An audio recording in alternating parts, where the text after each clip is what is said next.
Assalamualaikum warahmatullahi wabarakatuh. Saya di sini akan menjelaskan dinamika politik Islam Semenanjung Arab 1400 sampai 1930 Masehi dan pengaruh berdirinya kerajaan Arab Saudi modern terhadap praktik keagamaan. Hijaz adalah negeri kelahiran Islam dan sering disebut sebagai pusat keagamaan Islam.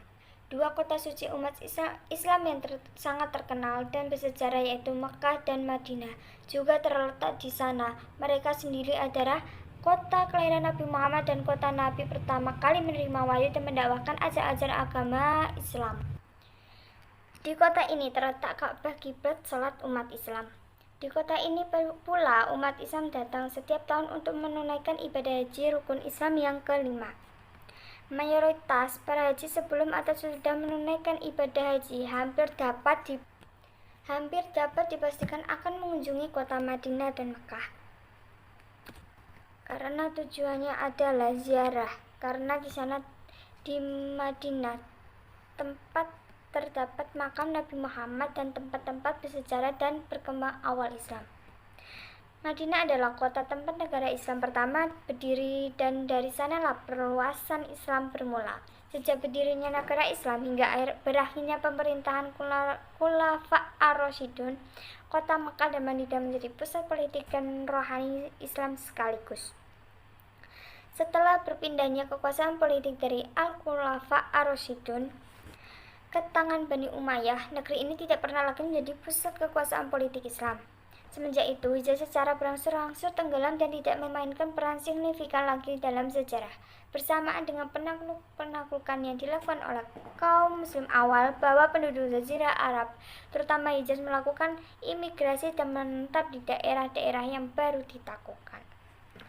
Setelah penaklukan gemilang yang menandai awal suatu zaman baru dalam peradaban Timur Tengah, itu bangsa Arab justru membiarkan Arabia mengeluarkan banyak penduduknya. Sejak saat itu, Jazirah Arab, termasuk dalamnya Hijaz, berdiri di luar mainstream berkembang Timur Tengah.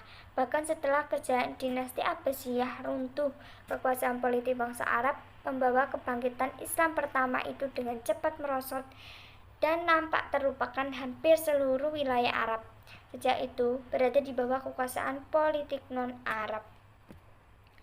Setelah Imperium Turki Utsmani menguasai negeri-negeri Arab di awal abad ke-16 Masehi, Mesir dan Jazirah Arab merupakan menjadi provinsi-provinsi bagian dari Imperium Utsmani. Hal yang demikian berlangsung sampai awal abad ke-20 Masehi.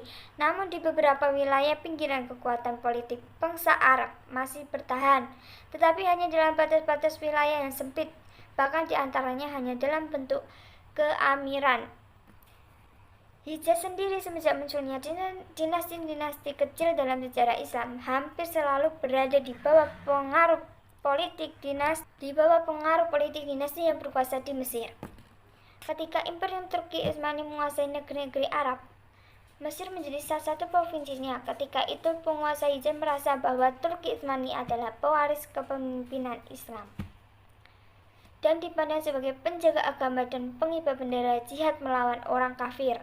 Oleh karena itu, Syarif Mekah sebutan untuk penguasa Hijaz tidak merasa keberatan menyerahkan kunci Ka'bah kepada Sultan Utsmani Salim I sebagai bukti bahwa mereka sedia menyerahkan kepemimpinan Hijaz kepada Turki Utsmani. Tidak lama setelah Sultan berhasil mengalahkan dinasti Mamalik dan menguasai Mesir pada 1517 Masehi. Sebagai sebelumnya pada masa pendudukan Turki Utsmani ini, Hijaz mula-mula merupakan bagian dari wilayah provinsi Mesir itu.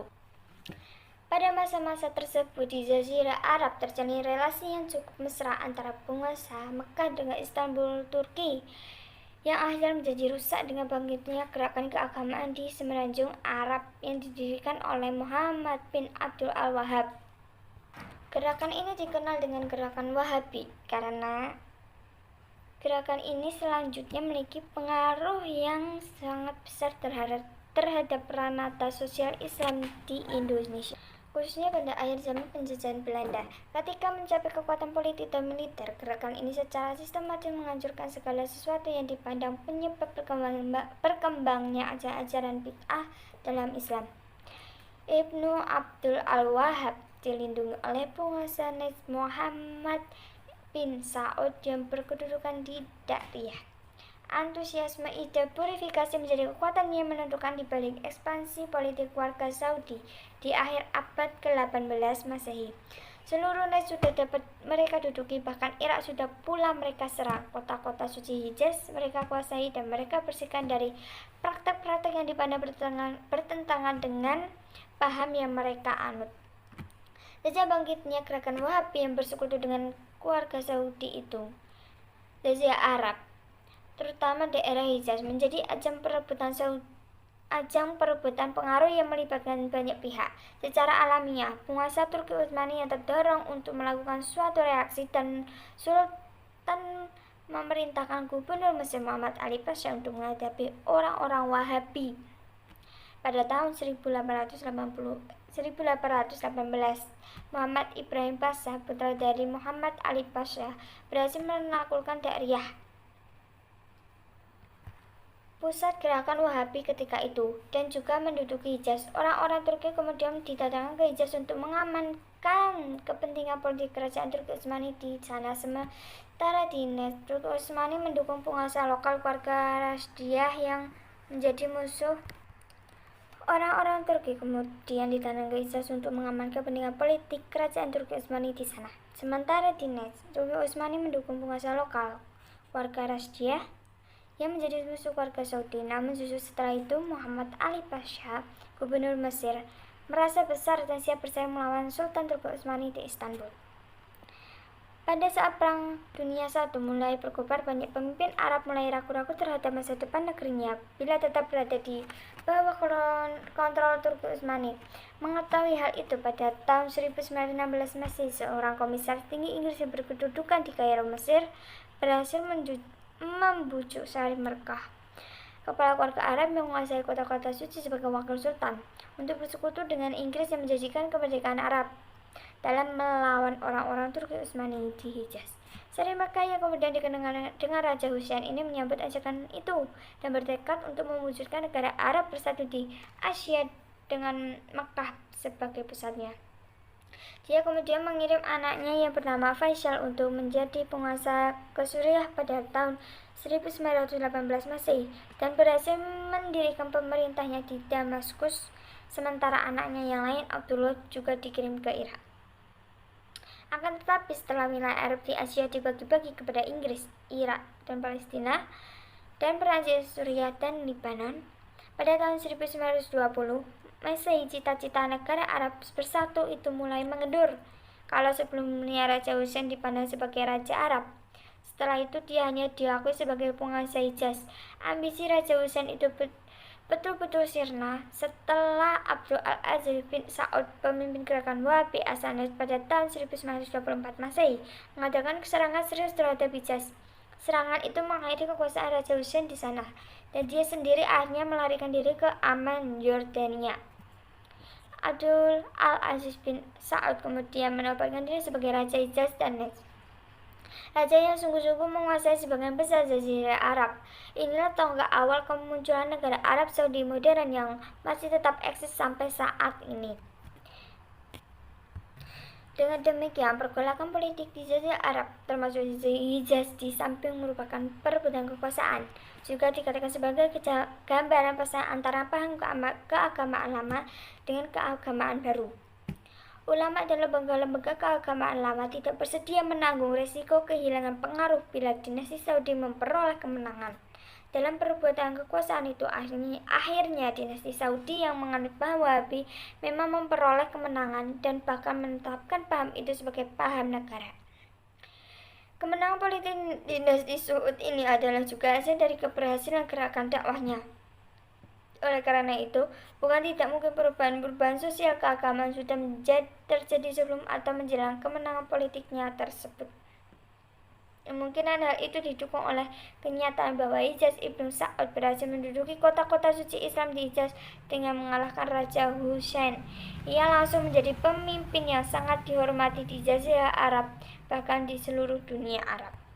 Perubahan penambahan politik dan paham keagamaan di semenanjung Arab yang dimotori oleh pengikut Ibnu Abdul Al-Wahhab dan Bani Saud dengan gerakan Wahabinya tentu saja mendatangkan perubahan-perubahan dalam bidang-bidang sosial budaya lainnya.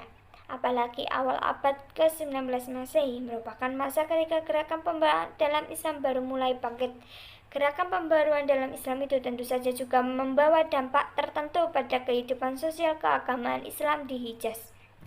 Bahkan juga di seluruh penjuru dunia Islam termasuk Indonesia sampai saat ini. 1. Kerajaan Arab Saudi modern dan kontribusi Muhammad bin Abdul Al-Wahhab. Secara historis, ide purifikasi tauhid yang dipelopori oleh Ibnu Taimiyah telah memperoleh dukungan kuat yang dilanjutkan oleh muridnya, Ibnu Qayyim al-Jauziyah tahun 1292 sampai 1350 Masehi. 3 abad setelah itu disebabkan fakta semakin mundurnya dunia Islam, baik dalam lapangan keagamaan maupun politik dan peradaban. Dan pasca kejatuhan Baghdad dan Andalusia merupakan gerakan pembaruan fase yang kedua, yaitu pembaruan abad ke-18. Salah satu gerakan pembaharuan terbesar yang lahir pada fase kedua ini adalah gerakan Salafi Wahabi yang dipelopori oleh Muhammad bin Abdul Al-Wahhab di Najd. Gerakan ini memiliki pengaruh signifikan terhadap gerakan purifikasi akidah di kerajaan Arab Saudi modern, baik pada periode pertama maupun periode kedua setelah serangan terhadap Hijaz oleh Gubernur Muhammad Ali Pasha di Mesir. Fakta tersebut dilandasi paling tidak karena 2 alasan. Pertama, karena gerakan keagamaan Ibnu Abdul Al-Wahhab mempunyai titik tekan pada masalah pemurnian tauhid. Kedua, gerakan ini mendapatkan dukungan penuh, bahkan tidak dapat dipisahkan dari gerakan politik dinasti Saud yang menyokong penuh dakwah Wahhab. Ibnu Abdul Al-Wahhab adalah seorang faqih bermazhab Hanbali yang belajar agama ke Basrah sekitar 4 tahun, di Baghdad 5 tahun, serta di Kurdistan, Namdan dan Isfahan. Di kota terakhir ini ia belajar filsafat dan tasawuf. Dari perjalanan ilmiahnya, ia melihat kerusakan akidah seperti meminta tolong kepada syekh atau wali tarekat, kekuatan gaib, berdoa dengan melalui perantara atau tawasul, dan lain-lain. Ibnu Abdul Al-Wahhab berpendapat bahwa umat Islam harus kembali kepada ajaran seperti yang dianut dan diamalkan Rasulullah, sahabat, dan tabi'in. Sumber ajaran hanya Al-Quran dan hadis, dan untuk memahaminya dipakai metode ijtihad. Upaya dan pemurnian dilakukan oleh kelompok ini seringkali disebut dengan gerakan Salafi Wahabi. Istilah Wahabi sebenarnya adalah penamaan yang disematkan oleh musuh-musuh aliran Ibnu Abdul Al-Wahhab ini. Pengikut Ibnu Abdul Al-Wahhab sendiri lebih memilih menyebut diri mereka sebagai al-muslimin atau al-muwahhidun, yang berarti pendukung ajaran agama memurnikan ketauhidan kepada Allah. Mereka juga menyebut diri mereka sebagai pengikut mazhab Hanbali atau Ahlul Al-Salaf. Selain itu, mereka juga biasa menanamkan diri sebagai kaum Sunni pengikut mazhab Hanbali sebagaimana yang dianut oleh Ibnu Taimiyah. Dalam pandangan Ibnu Abdul Al-Wahhab, ada 3 dasar agama yang harus diketahui oleh setiap muslim agar keislamannya autentik, yaitu pengetahuan terhadap Allah, pengetahuan tentang agama Islam, dan pengetahuan tentang Nabi Muhammad. Menurutnya, pengetahuan terhadap 3 tersebut lebih penting dan harus didahulukan daripada mengamalkannya. Dalam setiap poin terdapat keterangan dan penjabaran serta rukun-rukunnya diperkuat dengan dalil-dalil dari Al-Quran dan Al-Hadis. Dalam dasar ini tercantum juga konsep tentang rukun Islam, cabang-cabang iman yang berjumlah sekitar 70 jenis, dan tidak ketinggalan konsep ihsan juga terdapat dalam 3 dasar jenis ini. Adapun konsep tentang takfir yang berimplikasi pada kehalalan darah seorang kafir, wajib diperangi dan diyakini akan kekal di neraka. Ibnu Abdul Al-Wahhab berpendapat bahwa seseorang dikatakan beriman tidak cukup dengan hanya mengucapkan 2 kalimat syahadat, tetapi harus dilengkapi dengan kewajiban-kewajiban yang lain seperti sholat dan puasa. melalaikan kewajiban-kewajiban tersebut dengan sengaja menurut mereka harus dihukumi sebagai kafir. Wahabi meletakkan keamalan-amalan jawarih sebagai bagian tidak terpisahkan dari akidah atau keimanan yang apabila ditinggalkan menjadikan yang bersangkutan dilabeli kafir dan tentu saja dalam batas tertentu sebagaimana telah disebutkan menjadi halal darahnya dan kekal di neraka. Keyakinan inilah yang selanjutnya melegitimasi mereka dalam melakukan berbagai bentuk kekerasan atas nama pemurnian syariah Islam. 2. Pengaruh berdirinya kerajaan Arab Saudi modern terhadap tradisi sholat berjamaah di Tanah Suci. Munculnya 4 makomat sholat Hanafi, Maliki, Syafi'i, dan Hanbali di Masjidil Haram pada abad ke-10 tidak dapat dipisahkan dari sejarah munculnya dinasti Syiah Fatimiyah di Mesir yang berhasil memegang kendali atas daerah Hijaz atau Mekah dan Madinah. Sejarah mencatat bahwa Syiah mulai berakar di Hijaz pada masa Fatimiyah ini. Berbarengan dengan bermulanya kekuasaan dinasti Fatimiyah di Hijaz ini pula Nizam al-Ashraf atau sistem pemerintahan pada Syarif keturunan Hasan bin Ali bin Abi Thalib mulai menancapkan kekuasaan di Hijaz. Semenjak itu ajaran Syiah mulai tersebar di wilayahnya Haramain tersebut. Selain aliran sunnah yang sudah mengakar kuat sejak lama. Akar permasalahan yang mengakibatkan terbentuknya makomah sholat di Masjidil Haram dan Masjid Nabawi memang tidak dapat dilepaskan dengan situasi politik aliran pada saat itu. Sebagai penguasa Makkah dan Madinah yang menganut aliran Syiah Zaidiyah, penguasa Fatimiyah tentu menginginkan untuk dapat mendirikan sholat jamaah di Masjidil Haram dan Masjid Nabawi menurut mazhab yang mereka anut. Akan tetapi tidaklah mungkin bagi dinasti Fatimiyah untuk membatalkan sholat jamaah menurut mazhab Sunni dan menggantikannya dengan mazhab Syiah di Masjidil Haram dan di Masjid Nabawi. Karena aliran Sunni telah dianut oleh mayoritas penduduk setempat sejak sebelum mereka datang. Oleh karena itu pemerintahan Fatimiyah yang menerapkan perbilangannya salat jamaah di Masjidil Haram dan Masjid Nabawi, yaitu salat jamaah menurut mazhab Sunni yang memiliki pengikut yang besar, Syafi'i, Hanafi, dan Maliki. Ditambah dengan mazhab Syiah Zaidiyah, mazhab yang dianut penguasa ketika itu.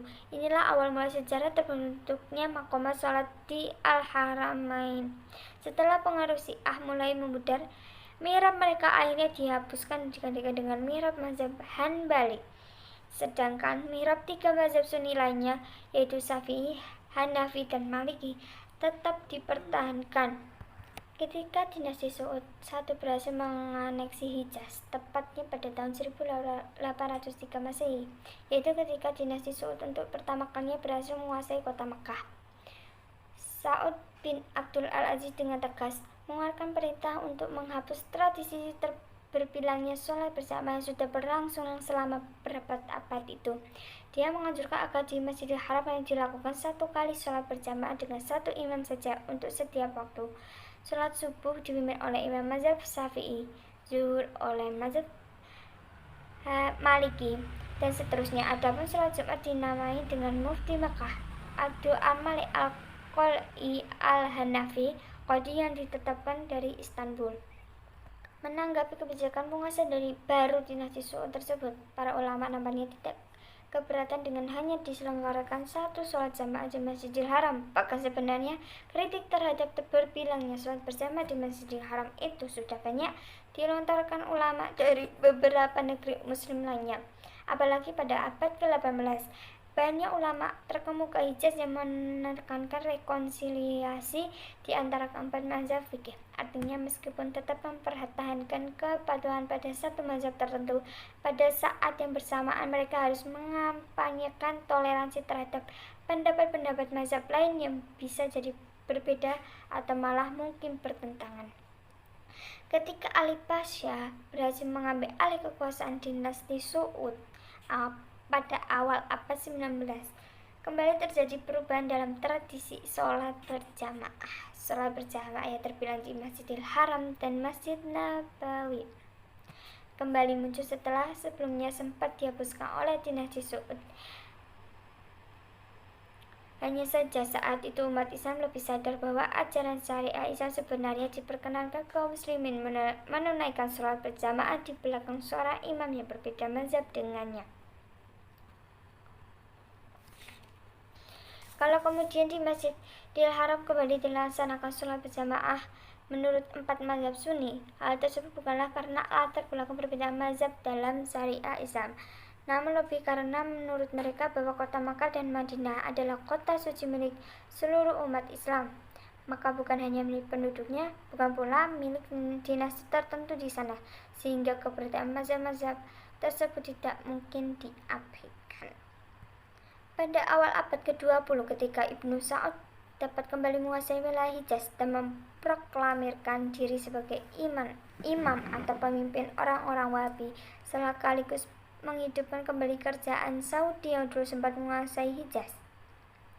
Saat itu pula kebijakan pemurnian tauhid dan gerakan ortodoksi syariah Islam kembali gencar dilakukan oleh kerajaan Saudi Arabia modern ini. Termasuk di antara kebijakan di kerajaan adalah menghapuskan kembali sholat jemaah yang berpilih di Masjidil Haram.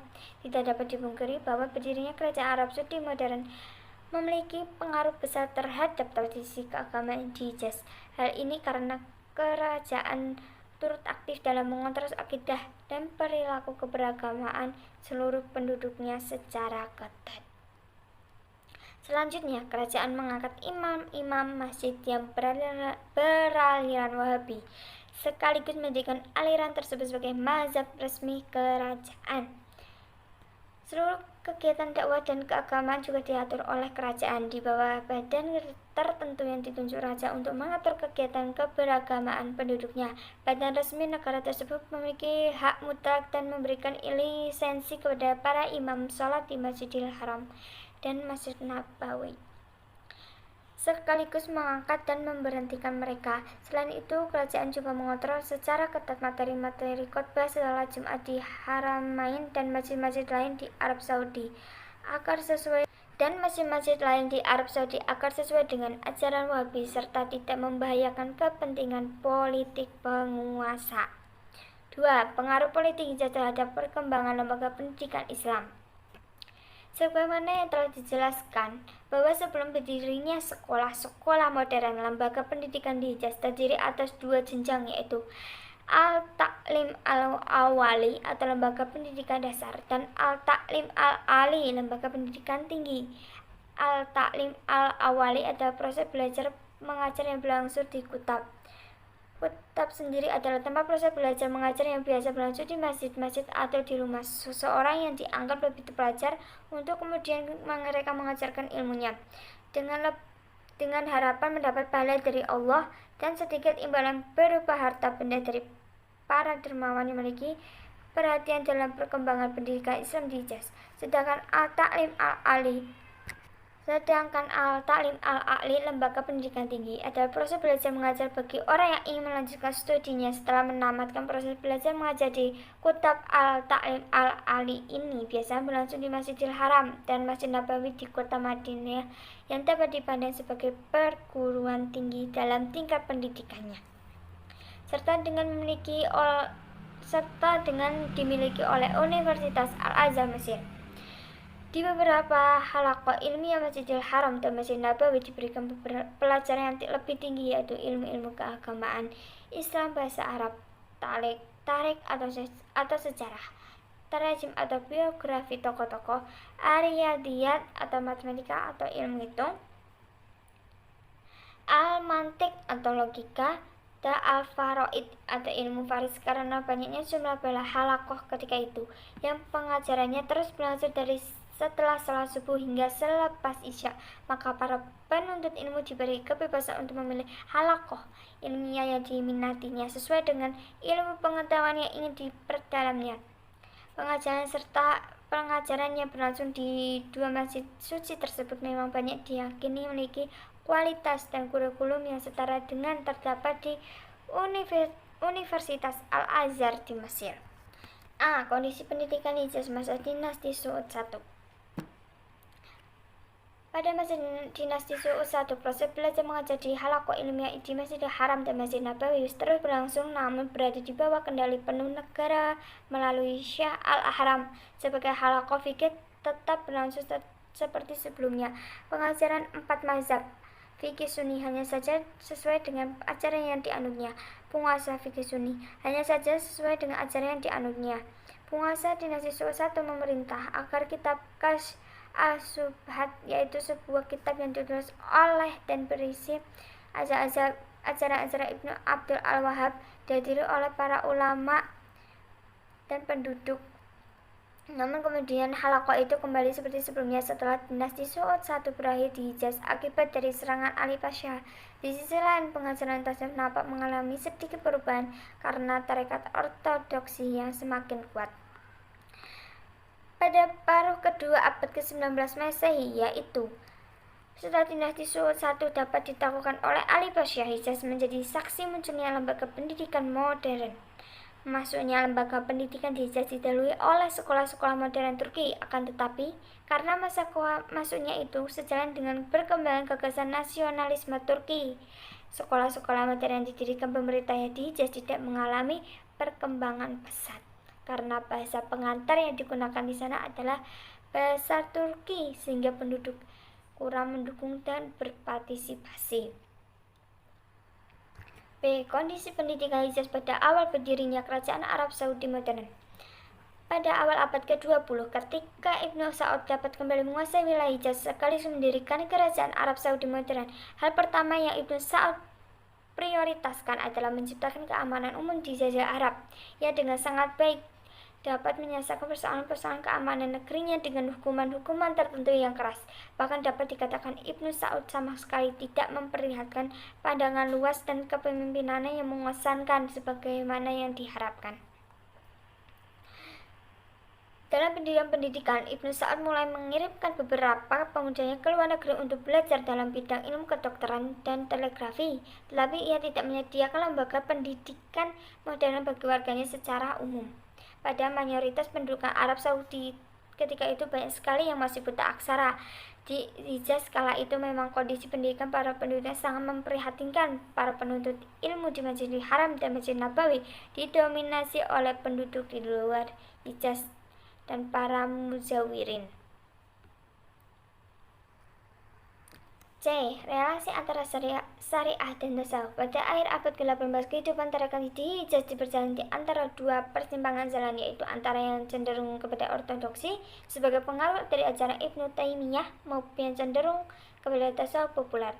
Proses itu terjadi selama 1 dekade, yaitu ketika Hijaz berada di bawah kekuasaan politik dinasti Su'ud 1803 sampai 1813 Masehi. Saat itu perkembangan syariah diintervensi penuh oleh negara dengan kekuatan politik. Pandangan dinasti Su'ud dalam bidang tasawuf dan syariah oleh Fazlur Rahman digolongkan sebagai golongan ortodoksi paling kanan yang identik dengan kelompok Alul Al-Hadith. Golongan ini sangat curiga dan antipati terhadap tasawuf. Dari sinilah ortodoksi dipelopori oleh pembaruan neo-sufisme terus menguat. Gerakan ortodoksi ini mendapat dukungan penuh dari dinasti Su'ud yang menganut aliran Wahhabi. Setelah Ibnu Saud sempurna mendirikan kerajaan Arab Saudi modern pada abad 20, gerakan ortodoksi untuk kembali pada syariah Islam yang bersumber dari Al-Quran dan Hadis semakin diperkuat. Gerakan ini dipercepat dengan didirikan sekolah-sekolah modern yang di kurikulum pendidikan sejalan dengan ide dan gagasan pemurnian akidah Ibnu Abdul Al-Wahhab. Sekolah-sekolah modern tersebut ikut berperan sedikit demi sedikit dalam menggeser